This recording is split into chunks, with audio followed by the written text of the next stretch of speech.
Hey everyone, welcome to another episode of the Diamond Hands podcast. Today, ladies in aesthetics, I have someone you need to hear from.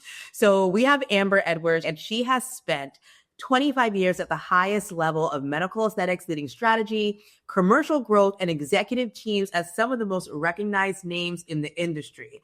She's been at Allergan, Galderma, Alastin Skincare, Sinclair. Latest, she was president of MiraDry, but now she's channeling that experience into a new company called EncorVita Health, and it's built to actually help you step into perimenopause and women's health in a more evidence-based way. And why I believe that perimenopause may be one of the biggest untapped opportunities in medical aesthetics today. Thank you so much for having me. What an honor.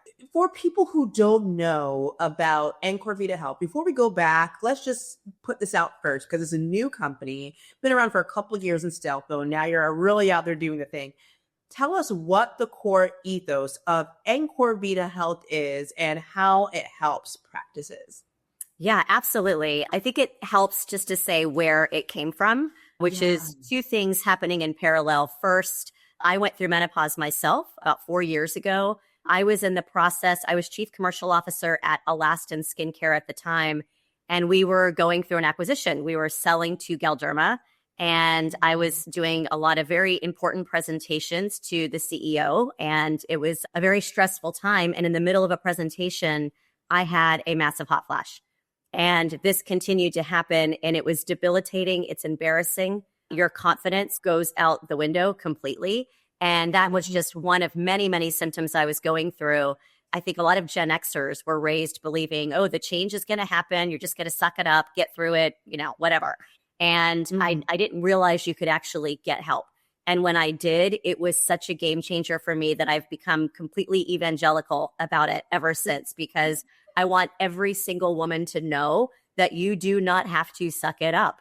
But the other thing that was happening at the same time is I was watching aesthetics evolve. It used to be all about procedures. Aesthetics was injectables, lasers, skincare. And I think the GLP-1s played a massive role here, but it has completely evolved to become much more holistic in nature.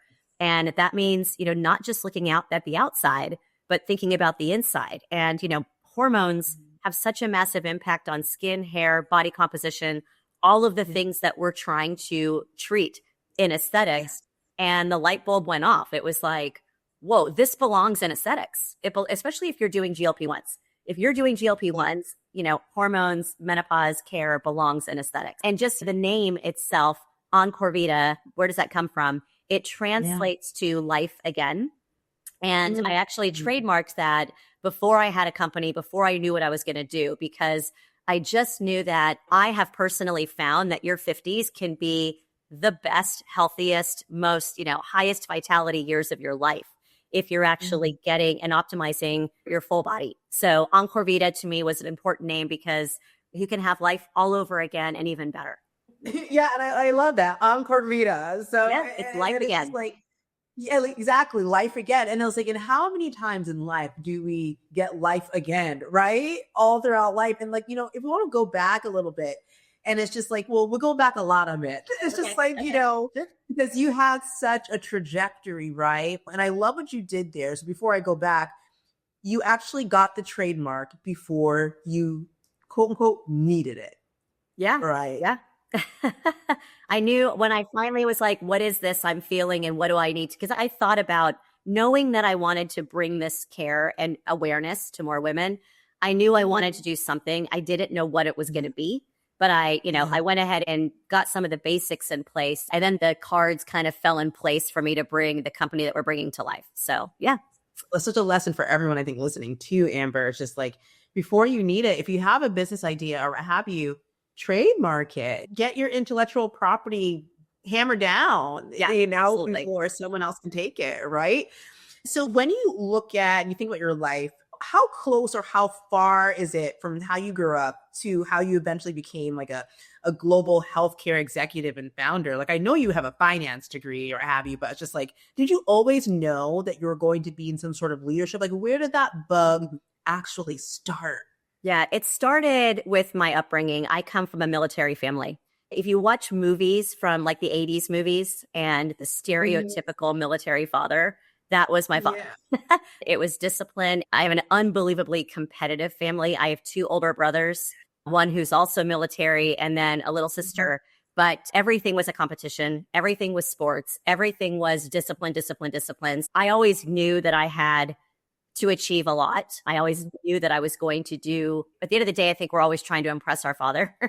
So there's a lot of that, I guess, in there as well. No, it's funny though, when I was in high school and going into college, when my friends are thinking about, they want to be a pop star or they can't wait to get married and have kids and they're thinking about family. I'm such a dork. I couldn't wait to wear a suit and fabulous heels and carry a briefcase. Like I just knew that I wanted to carry a great bag, wear high heels and wear a suit. And I knew that when I was a junior in high school, I knew that. I don't know why, but I knew that. I mean, I love that. I mean, I share that with you, but mine came a little bit later because again, the father thing, like whatever. I love my dad. There was like a different podcast for a different day. I know, different podcast, guys, another time. But it's just like the same thing. It's just like I remember when I was working in PR at an animal hospital, mind you. But I remember I saw these salespeople coming in with like heels and like the suits, or they were teaching, and I was like, I want to do something like that. And I was like 20. No, I was like, I need to do something else. I love that though, like how that discipline really kind of like moved you. And then what made you want to actually like study finance and international business? I know you said your family was very competitive and everything, but where did that come from? Was that also something that was kind of instilled in you and you're like, let me just go all the way with it? Or what did you see? Yeah. Finance was not of interest. And I will tell you, I still laugh that I have a finance degree because I'm terrible. Yeah. But the international business side, I always wanted. Because of the military upbringing, we were moving every 2 to 3 years my entire life. I lived in 18 different places.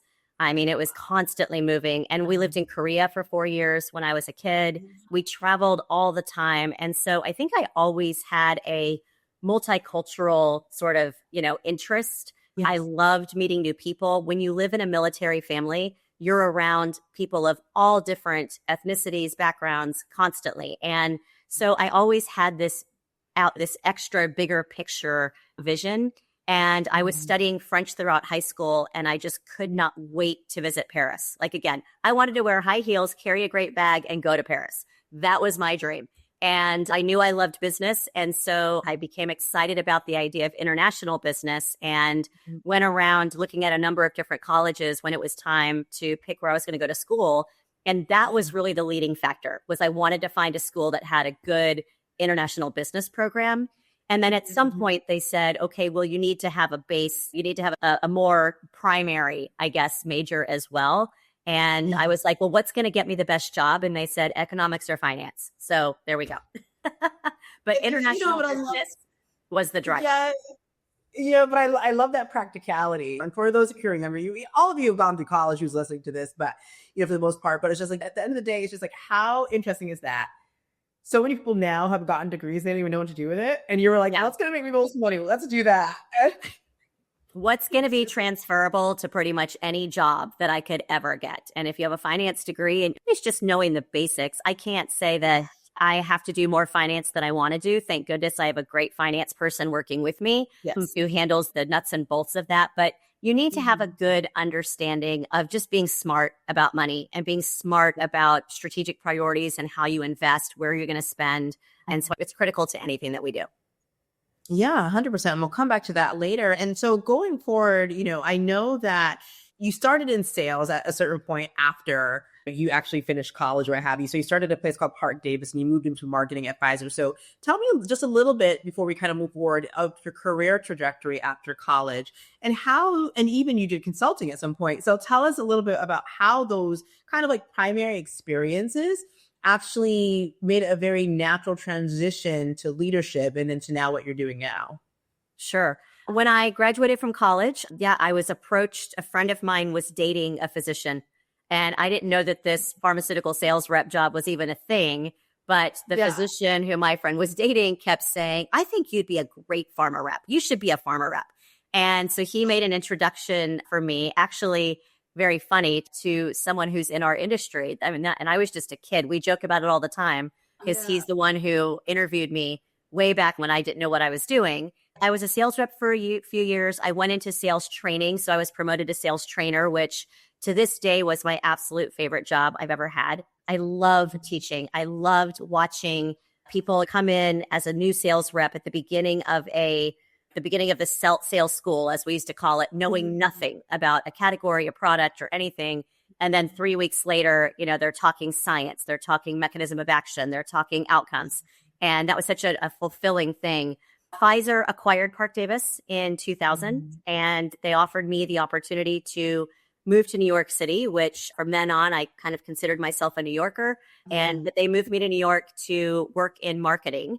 And that was my first, marketing job. And funny enough, that job was working on hormone replacement therapy.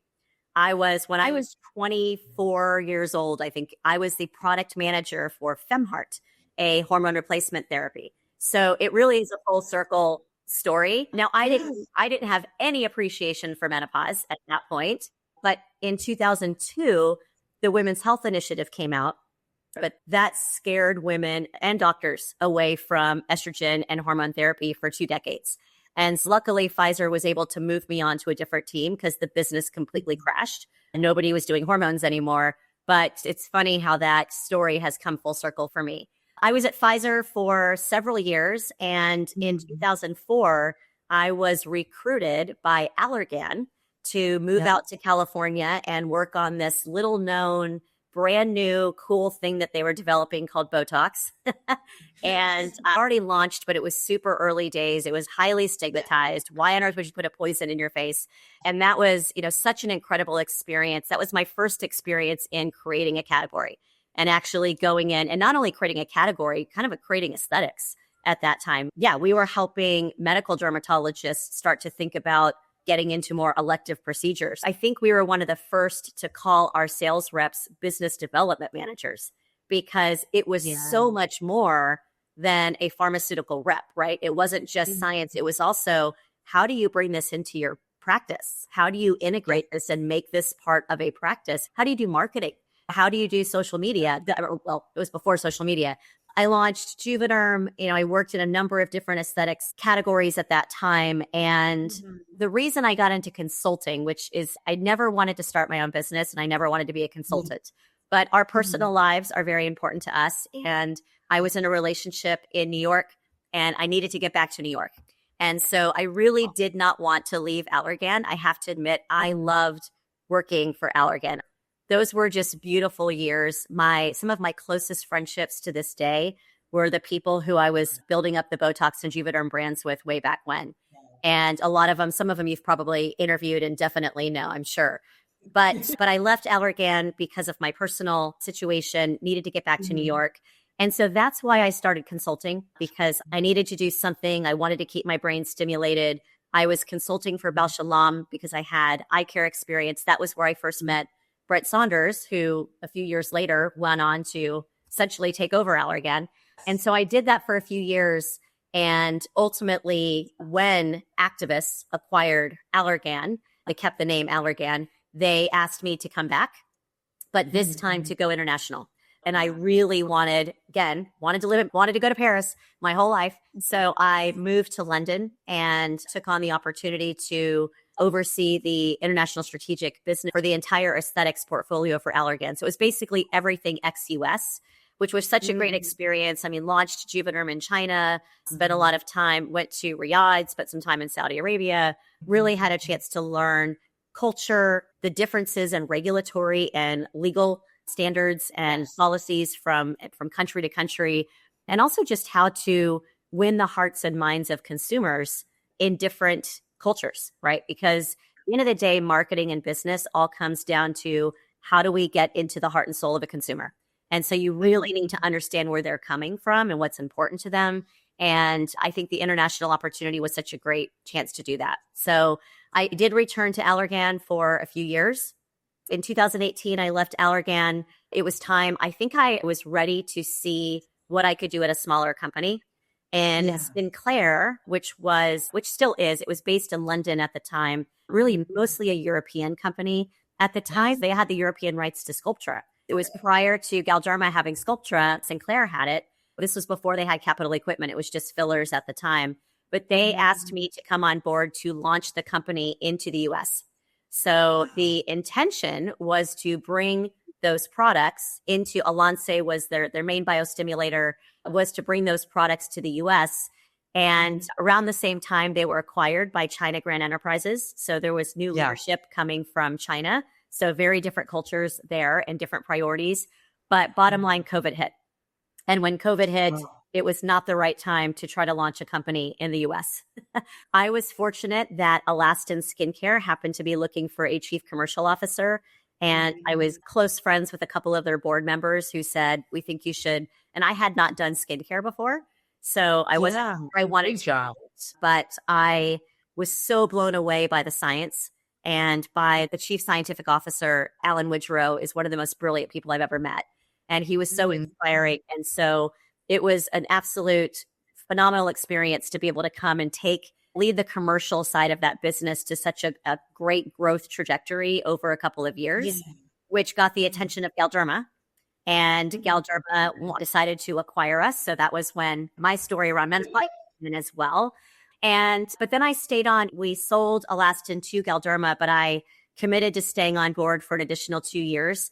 And that was my chance to take the product, the business international once again.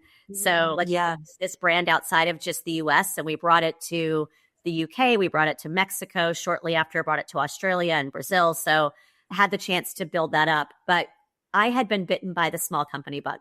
So it was difficult, as much as I have tons of respect for Galderma and the discipline and structure that big companies like Pfizer, Allergan, Galderma instill. I was at a point in my career where I just wanted to see what I could do. So I was like, I need to feel like I can lead something and see if all of these skills and experience I've built up all of these years, if I can do something with it. Claire came back to me. I have this habit of going back to companies more than once. Loyalty to a fault. Oh, you're doing something good. They want you back. Loyalty to a fault. I guess it might never burn bridges is one of my pieces of advice to everybody, right?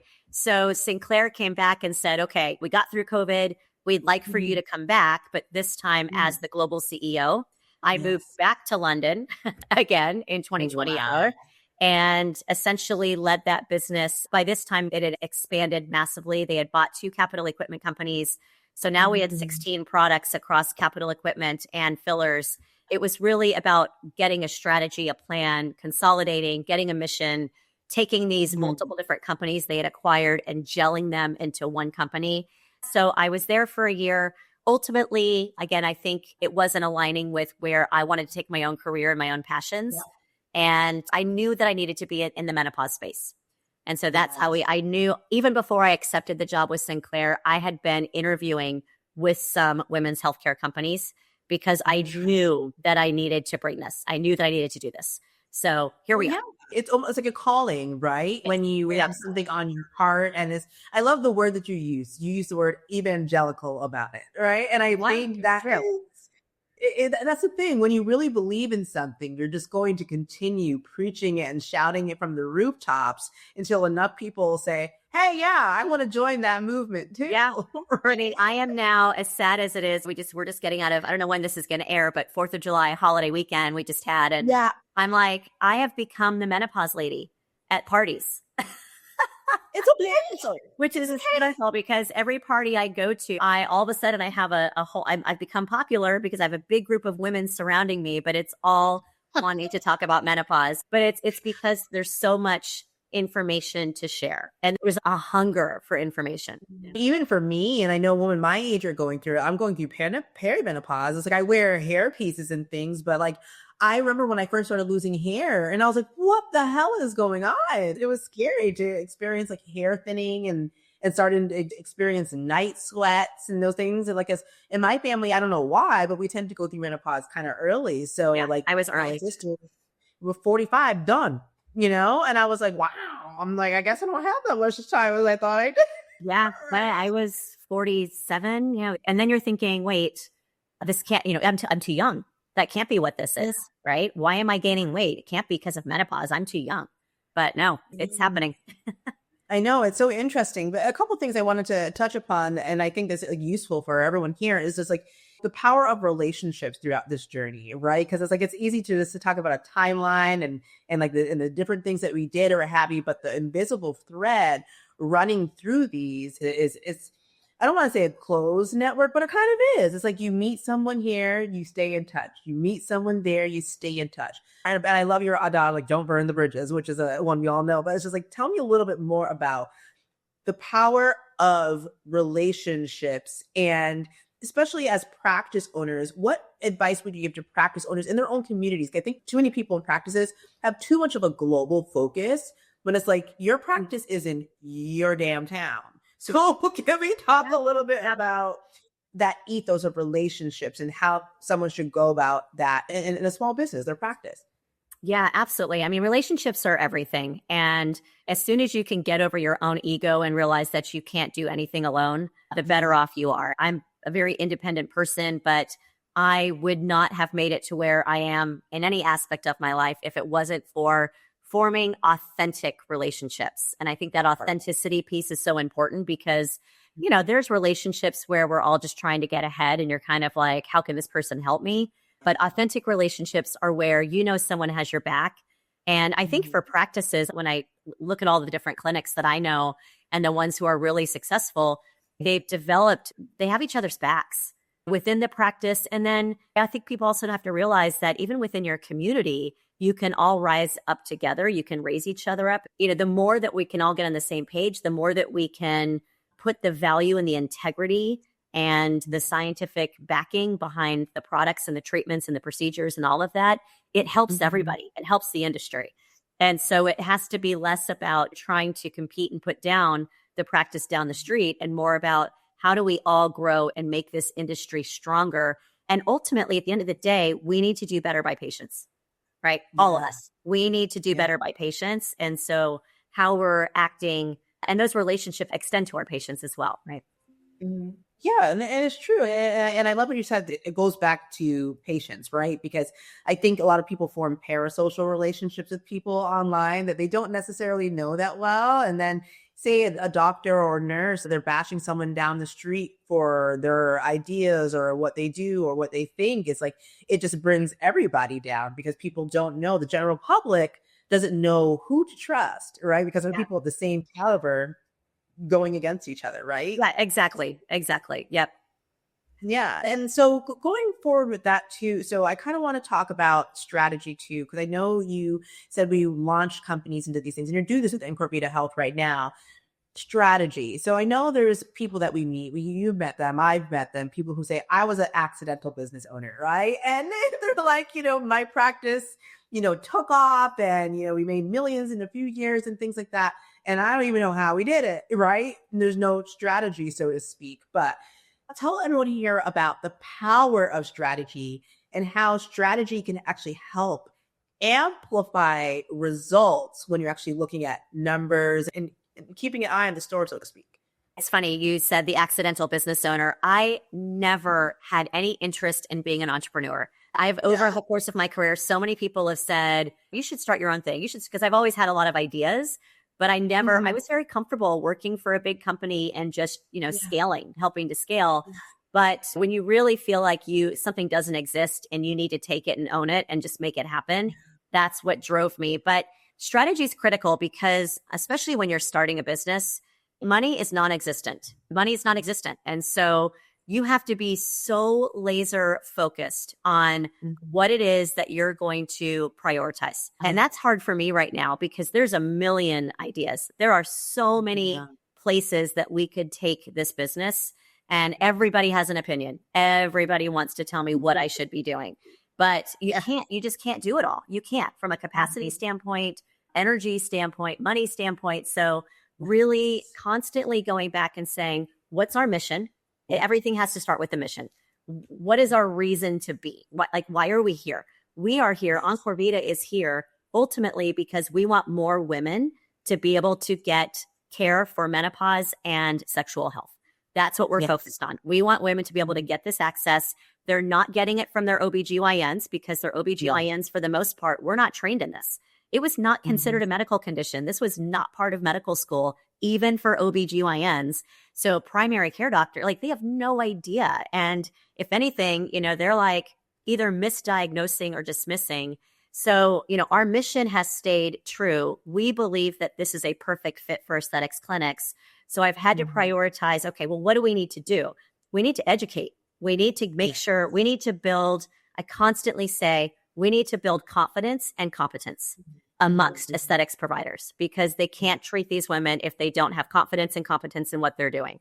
So we've prioritized, our strategy is around creating all of the tools and the playbooks to do exactly that, to instill that in our providers. So that's everything from the clinical training and education, really in-depth digital universities, hands-on support from medical affairs team, but also we're giving them integration tools. We're going to help them figure out how to integrate it to their EMR platform.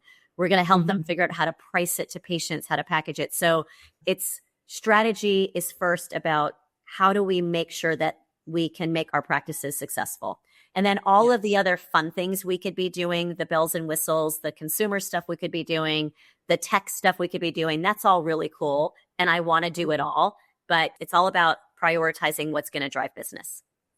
Yeah. And I mean, it makes sense because at the end of the day, if the practitioners understand how they're going to take care of the patient, then it's going to take care of the public. So that education flows down from the top instead of some companies, as we both know, do consumer in, and sometimes the providers don't even know what's going on, right? Yeah, and I think that's what makes us really unique as a menopause company is most companies are going direct to the consumer. There is no shortage of awareness being built right now. There's a cultural movement right now around menopause. I'm sure you've seen it and felt it in the last few years as the Women's Health Initiative was really questioned and reassessed and new people coming out saying, whoa, we got it all wrong. Hormones can actually be unbelievably beneficial. We got to look at bone health, heart health, brain health, all of these other things. So there's books, there's documentaries, there's podcasts. Everyone's talking to the consumer. There's no shortage right now of efforts to bring awareness to consumers. So there's podcasts, there's documentaries, there's books, everywhere you look right now, people are talking about menopause to the consumer. Yeah. But nobody was addressing the root issue here, which is that the clinicians have not been trained. So you can get all of these women empowered and excited, and then they go to their doctor and their doctor says, you're too young, or just take an antidepressant, right? Like they're getting ignored. And so I think that's what we decided our priority needs to be with EncorVita is let's go to the root here, which is the clinician education. Because once clinicians are trained, then more women can actually get the care as well. So, but then also what makes us stand out are two things. One, we are product agnostic. So we are not pushing pellets. We're not pushing any specific treatment. Our job is to make sure that the provider understands how to screen, diagnose, the right questions to ask so that you can pick the right treatment regimen for that patient. Because pellets are not right for everybody. The patch isn't right for everybody. Even estrogen's not right for everybody. So the provider really needs to understand, how do I make the right decision? And then the other piece of this is everything needs to be really evidence-based. We are not teaching anything that does not come from published results, real-world hands-on experience from thousands and thousands of patients. Everything we're teaching comes from documented evidence results. We want to do more than just the clinical education. Like I said, we don't want to just send someone to a course and say, okay, good luck, figure out how to do this in your practice now. And that's why we do the hands-on support as well with all of the operations and marketing and social and PR support as well. Well, yeah, because I mean, and that's really important because it's like we find this with devices, we find this with new products, where have you. Someone gets sold something and then they don't have a go-to-market strategy for it. And they're just like, I don't know what I'm doing here. And I do want to ask you this, like, does it go farther than just giving someone templates? Because I know there's other companies that just give someone a template. So if you look across 80 practices, it all looks the same. Or is it customized so then they can say, okay, I'm going to make this our own, understanding the tools that we have. So tell us how that actually works. Yeah. I mean, the education is pretty standardized education, right? Clinical training. And it's really making sure that the clinic knows, again, has the confidence and competence, right?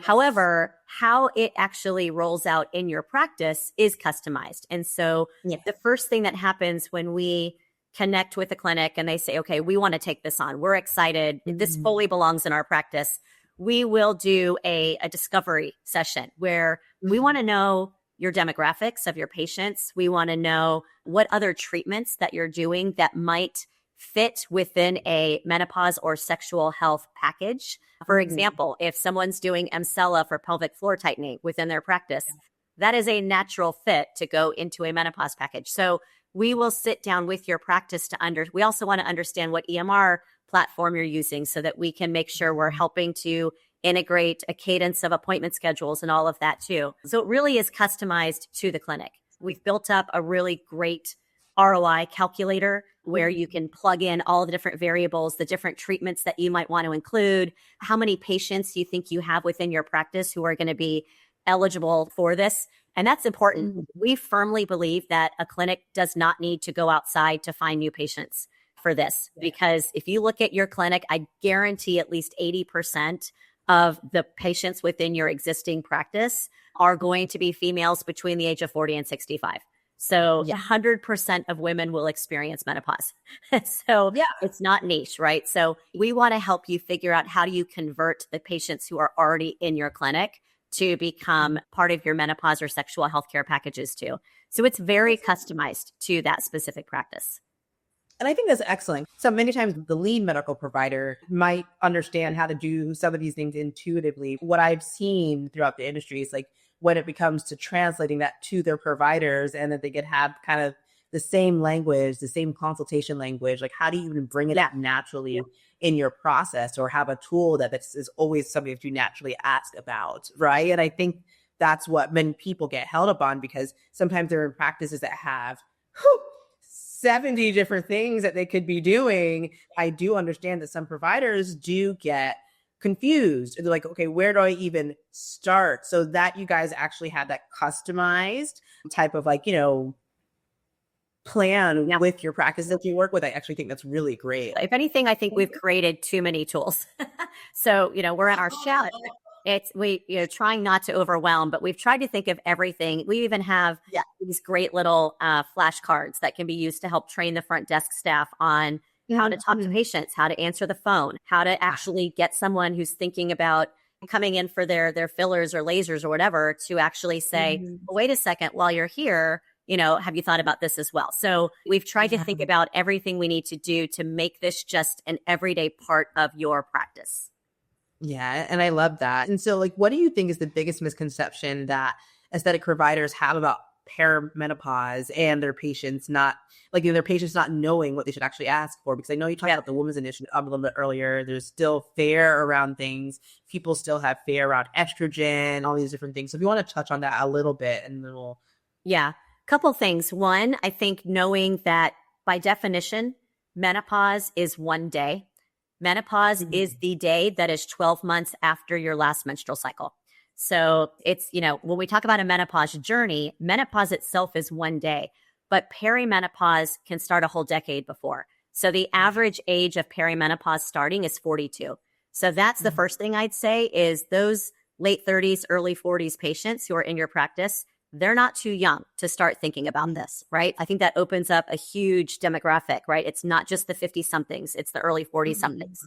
The second thing that's really important to know, and I can't stress this enough, is this is a very personalized type of medicine. This is personalized medicine. It is not a one-size-fits-all approach. Estrogen's not going to be right for everybody. Cream, patch, injections, it's so personal. And so it really does require, and that's why the clinicians can actually charge a pretty good consultation fee because you're spending 45 minutes with the patient 3 to 4 times in the year, asking a ton of questions and trying to understand what their symptoms are, what their history is. Have they had breast cancer? Have they had cardiovascular disease? What other risk factors might they have? Do they hate using a patch, right? Like there's so many things you need to ask and understand to make the right treatment decision. So one of the things I get frustrated, honestly, is when the clinicians I'm talking to say, can't you just give me the algorithm? Can't you just tell me this is what to prescribe? And I get they want it to be simple, But and that's why I do worry about pellets, because it's not that simple. It's not that simple. You really need to look at the patient as a unique individual person and understand what they're going through. But then the third thing I'd say is it's also much easier to understand than I think there's a fear, I think, with aesthetics clinicians where they're like, oh my God, this is going to be so outside of my comfort zone. Every provider that I know who has gotten into menopause care actually says, oh no, it's actually much more organic and fluid than you realize. It's easier to start to understand and pick up than you realize, because there's some basics, right? Estrogen, progesterone, testosterone. Then it's a matter of dose. Is it hormonal, non-hormonal? And then what's the application? So it's not rocket science. It actually, we have a brilliant chief medical officer who's a board certified OBGYN, as well as a director of medical affairs who's both an aesthetics and menopause provider herself. So we're also there to talk to the clinicians. You can jump on the phone with us 3 times a week if you need to, just to say, hey, I saw this patient, I have this question. So we're supporting while you build that confidence up. So I think the third thing is this actually isn't as complicated as it may seem. And it's more of a natural fit in aesthetics than we might realize. Yeah. And kind of like winding down here with that too. So what is the opportunity? What do you think this opportunity percentage wise actually represents for a practice that's doing 5 million a year, 6 million a year? What do you think the opportunity is for them in this space? Because how does it affect their time? Seeing someone 3 to 4 times a year, besides seeing them for filler, besides seeing them for laser. Yeah. How many times can they expect someone even coming back into the practice with this? And how much time do they have to spend with someone who's running the labs? Like, tell me about all of that. Yeah, no, that's a great question. And this is also customized to the practice setup. So we want to understand, do you have someone who's dedicated to wellness? I'll tell you the low-hanging fruit clinics for us are the ones who have already said, okay, we have a nurse practitioner or somebody in our practice who is dedicated to the wellness side of our business, whether that's GLP-1s, peptides, whatever it is, it's such an obvious fit for that person. But we also have a couple practices where the dermatologist is taking it on just because it's a passion for her. And those can be successful too. From a business standpoint, first of all, like I said, you have to assume that 70 to 80% of your patients are candidates. So now look at the numbers and say, okay, if we have now 1,000 patients who are eligible for this, if we get 30% of them to say, okay, I want to start getting because I'm telling you, women are seeking this care. And if they're not getting it from their aesthetics clinician, they're going somewhere else. They're going to telehealth, they're going to MIDI, they're going to Myalloy, or they're going to a functional health specialist. So you might as well bring it into your clinic and look at it just like you would look at it as a filler treatment. So the packages that we typically will recommend is that you sell to your patient either a quarterly or annual package. That package includes a quarterly consultation. During that consultation, they should be getting labs as well. Now, some clinics are choosing to bring someone in-house to run labs. Not every day, maybe it's 1 day a week they're doing labs. That might become 2 days a week. Or we actually have about 20 proprietary lab panels that we give you as well. So our clinicians, as part of our program, get access to our lab panels. They can just send the lab slip over to Quest or LabCorp, and that patient can then go. Yeah, but the clinic is charging a management fee for that, right? So that's part of your profit is the management fee. We also have a formulary that we've developed with a compound pharmacy of over 40 different treatments that have already been formulated and ICD-10 coded. So you don't have to use those. I mean, we educate on all the FDA approved options first, but we all know that, especially in menopause care, compound pharmacies do tend to play a big role. So we've done that legwork for you as well. So that now you're also prescribing and charging a management fee for that. So there's a consultation fee, a lab fee, a prescription oversight fee. And then you think about the procedures that you might add in, like pelvic floor tightening, like vaginal rejuvenation, like even, menopausal skincare. So that package, on average, patients are paying about $4,500 a year. So if you think about that, if you have now 300 patients in your practice at $4,500 a year, the numbers start to add up so essentially what we're bringing to your practice is an entirely new revenue category. And I think that's amazing. And I love that you guys have CME that's associated with it as well. Yes, So we're getting all of our courses CE accredited. So our clinicians get CE credits too. Yeah. Yeah. So it's like, I love this. So the last thing I want to ask you before we go is, what do you believe the next 10 years of medical aesthetics looks like? And how do you see women's health fitting into aesthetics as just kind of like a standard thing over the next 10 years? Yeah. I firmly believe that in 3 to 5 years, let's say by 2030 to 2032, I think women's health and aesthetics will have really converged. I think that medical aesthetics clinics are almost going to be women's clinics. Now, I don't know if they're going to go so far as to doing all of the exams and all of that, but full gynecology. But I think especially when they think about midlife women and what midlife women are going through, all of the changes that we're going through, including sexual health. Sexual health also needs its own revolution. We need to stop being afraid to talk about these things because lack of libido or pain during sex or all of the other things that happen during menopause is very heavily driving this, are hurting relationships. There's mental health aspects. There's so many things happening in midlife women's health. And I think that aesthetics clinics are going to take more and more of this on. I think we're going to be seeing OBGYNs or nurse practitioners from women's healthcare backgrounds now getting jobs at aesthetics clinics. I just think we're going to start to see this much more holistic offering because it really does impact every aspect of a woman, right? And like I said at the very beginning, your hormones have the single biggest impact on your skin and your hair and your body composition.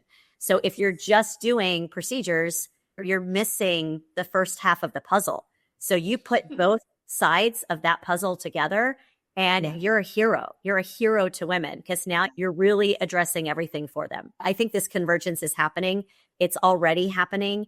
And I think 5 years from now, it's going to be a whole different landscape.